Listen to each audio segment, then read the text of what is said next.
everyone, I'm Stan from Eagle Vision, here again with Peter Motalli from Optimal Property Group, and we're talking about acquiring sites off market.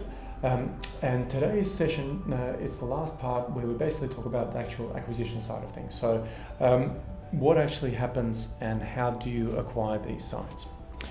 Well, as we touched in the other parts of the series, and what we're going to speak about today is specifically dealing with a vendor and how to find a vendor that's willing to sell and the ways of finding that information. One of the ways is obtaining ownership data. So who owns the property, making contact with them and see if they're willing to sell. And so what are some of the tools, I guess, for that?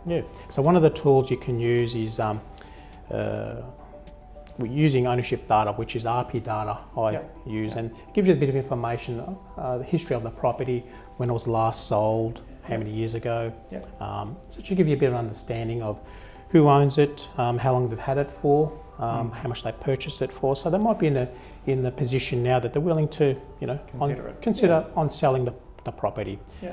So making contact with them, and then seeing where they're at, if they're willing to consider. And I suppose, what are you trying to create out of that?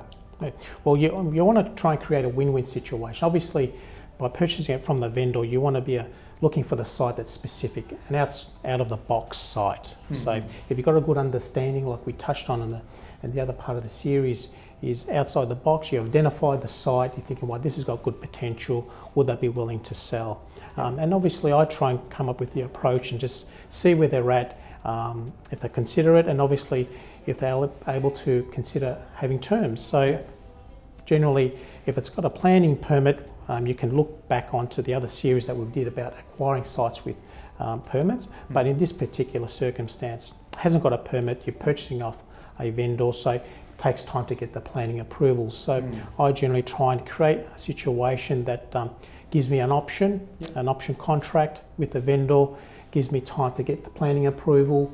I'm spending money on my consultants, architects, so forth, and getting this approval.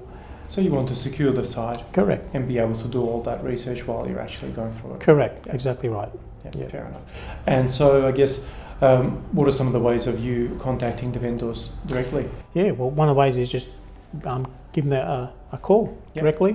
If you're not able to, you can send a letter. You generally have an address that you can post a letter, and I have a letter that just a generic letter that just basically gives them an understanding of who I am and what I do, and if they'll consider selling, that I'll be able to refine and put together. Fantastic. And what about the actual legal side of things, the contracts itself? Well, generally I sort of deal with lawyers that specifically have a bit of experience with option contracts and conveyancing with property law. So generally most lawyers do understand conveyancing, but in options I think having a lawyer alongside you that's able to be a bit more creative and putting together the options and understanding just creates a bit of certainty for the vendor, and understanding and clearly understanding, being totally transparent with the acquisition and the sale that we're undertaking. So I guess, look, thank you for that. On the high level, that's probably enough of that sort of understanding.